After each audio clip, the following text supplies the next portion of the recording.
Se hoje fosse sua despedida, você estaria em paz?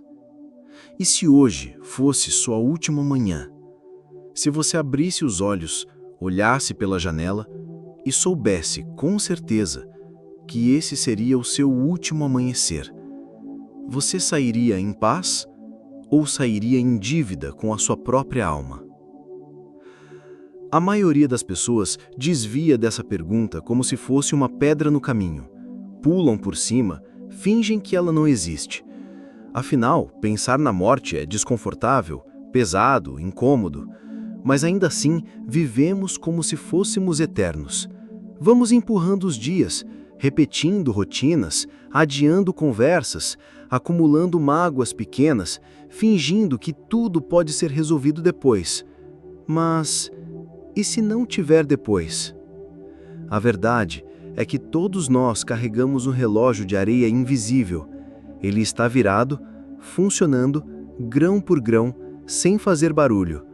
O problema é que ninguém sabe quantos grãos ainda restam. A gente acorda como se houvesse um estoque infinito de tempo, mas vive com pressa de tudo, menos do que realmente importa. Corremos atrás de metas, mas esquecemos de perguntar: essa corrida me leva para onde? A psicologia existencial, especialmente nas palavras de Irving Yalom, nos lembra que a consciência da morte não precisa ser um fardo, pode ser uma chave. Uma chave que destranca portas internas que estavam fechadas há anos. Porque quando você se dá conta de que tudo vai acabar, começa a viver com mais presença, mais urgência espiritual, mais verdade emocional. Não estou aqui para te assustar, nem para dramatizar. Isso não é um alerta de perigo, é um chamado à lucidez. Um convite sincero para você sair do piloto automático, para você parar por um instante e se perguntar: se hoje fosse a minha despedida, eu sairia com leveza? Ou levaria comigo promessas quebradas, sentimentos não ditos, amores não vividos? Porque não há maior desperdício do que uma vida vivida com medo de viver de verdade. E talvez seja agora a hora de lembrar que morrer não é o problema. O que dói mesmo é partir sem ter sido inteiro. A falsa sensação de que ainda dá tempo. Você está procrastinando o que te daria paz. A gente vive dizendo: depois eu resolvo, um dia eu falo, na hora certa eu vejo isso. Mas o que ninguém percebe é que esse depois, que tanto usamos como desculpa, não é um tempo futuro. É uma forma de fuga, uma forma elegante de adiar o que exige coragem, o que exige presença, o que exige verdade.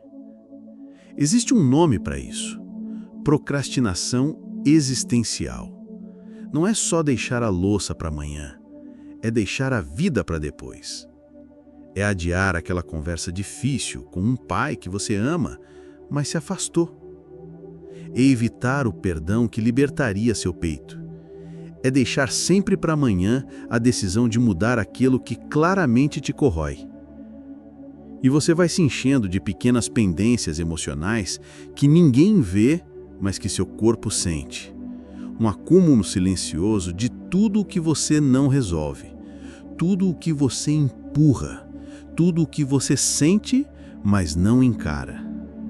Bronnie Ware, enfermeira australiana que cuidou de centenas de pessoas nos seus últimos dias de vida, ouviu confissões de leito, arrependimentos sussurrados com a urgência de quem já não tinha tempo. E o que mais se repetia não eram frases como "queria ter trabalhado mais" ou "queria ter feito mais dinheiro". O que mais se ouvia era: "eu queria ter sido mais verdadeiro comigo mesmo, ter falado mais, ter vivido com mais coragem, ter amado mais abertamente". Mas a gente insiste em acreditar que a vida é generosa em prazos, que sempre vai dar tempo, que ainda não é a hora. E é exatamente aí que mora o perigo. Porque esperar o momento certo muitas vezes é uma forma polida de dizer que não estamos prontos para encarar o que importa. Mas o momento certo raramente chega. O que chega é a dor do que ficou por fazer, por dizer, por viver. 3 pendências emocionais costumam pesar mais do que qualquer dívida material. Primeira, o que você sente, mas nunca disse. Segunda, o que você sabe que precisa mudar, mas continua adiando. Terceira, o que você já perdoou racionalmente, mas ainda guarda no corpo como um espinho de silêncio. São essas 3 que criam o peso invisível de viver pela metade. São essas 3 que, quando não vistas, transformam um tempo em uma corda apertada, ao invés de um caminho aberto. E o mais cruel disso tudo é que a paz, essa que a gente tanto busca lá na frente, não está lá na frente. Ela está no agora que a gente continua adiando. Porque paz não é o que vem depois que tudo se resolve. Paz é o que nasce quando você para de fugir do que sabe que precisa ser olhado com mais coragem. O vício invisível de viver para agradar os outros. Morrer sem nunca ter vivido a própria verdade. Tem gente que passa a vida inteira encenando um papel. Vive sorrindo no lugar certo, dizendo o que agrada, se vestindo do jeito esperado, escolhendo caminhos que ganham aplauso, mas não ressoam com a alma. É uma forma elegante de morrer em vida. E ninguém percebe, porque por fora parece tudo certo. Mas por dentro tem uma ausência, uma saudade de si mesmo que não sabe nomear. Esse é um dos vícios mais invisíveis e mais aceitos pela sociedade, o de se negligenciar para pertencer. A gente vai se adaptando tanto, tentando caber, tentando manter a harmonia, tentando não decepcionar, que em algum ponto do caminho se esquece de si. Se perde nos papéis e começa a confundir identidade com expectativa. Começa a confundir amor com aprovação. Começa a aceitar menos do que merece, porque tem medo de incomodar. É um ciclo silencioso. Primeiro vem a expectativa, depois a comparação e, por fim, o silêncio interno. Aquele lugar onde sua verdade era guardada vai ficando abafado. E o que sobra é a performance, a tentativa de ser tudo o que os outros esperam e nada do que você realmente é. Carl Jung dizia: a pior tragédia é ser aquilo que os outros esperam que você seja. E ele estava certo, porque viver para agradar os outros pode até te garantir aceitação, mas quase nunca te dá paz. E quando a paz não vem, o corpo começa a cobrar, a mente começa a adoecer, a alma começa a gritar em forma de cansaço, de desânimo, de vazio. E se no fim da vida você se perguntasse: o que eu deixei de viver por medo de ser julgado? Quantas vezes eu engoli a minha verdade para evitar um conflito? Quantas versões de mim eu escondi só para não perder amor? Talvez seja a hora de escrever essa resposta, não como cobrança, mas como libertação. Imagine que você está escrevendo uma carta para si mesmo depois da partida. Uma carta honesta, uma carta corajosa. E nela você reconhece as vezes que se silenciou por medo, as vezes que escolheu o conforto do outro em vez da sua própria verdade, as vezes que disse sim quando queria gritar um não. Essa carta não precisa ser lida por ninguém, mas precisa ser escrita por você. Porque às vezes, o ato de reconhecer já é um passo em direção à liberdade. E a liberdade é o primeiro sinal de que você está voltando para casa, para dentro, para o centro de quem você realmente é. Paz não vem de vitórias externas, mas de reconciliações internas. A ferida que você evita encarar é o que te prende ao passado. Tem dores que você aprendeu a esconder tão bem que começou a acreditar que elas não doem mais. Mas elas doem, só não gritam, sussurram. Não aparecem em exames, aparecem em reações, em ausências, em cansaços que não têm nome. São pequenas feridas emocionais mal curadas que continuam abertas por dentro e que, mesmo sem você perceber, estão moldando sua forma de viver, de amar, de se proteger. A neurociência é clara: o cérebro processa dor emocional da mesma forma que a dor física. O córtex pré-frontal e a amígdala emocional reagem com a mesma intensidade quando você revive um abandono, uma humilhação, uma perda que nunca pôde ser elaborada. Seu corpo lembra do que você tenta esquecer. E essa lembrança vira comportamento, vira rigidez, vira desconfiança, vira isolamento. Mas o mais perigoso nem é a dor em si, é o que ela vai se tornando quando não é vista. Um campo de micro-rancores acumulados. Pequenas mágoas que você fingiu não sentir, mas guardou no corpo. Pequenos perdões que você disse com a boca, mas não entregou com o coração.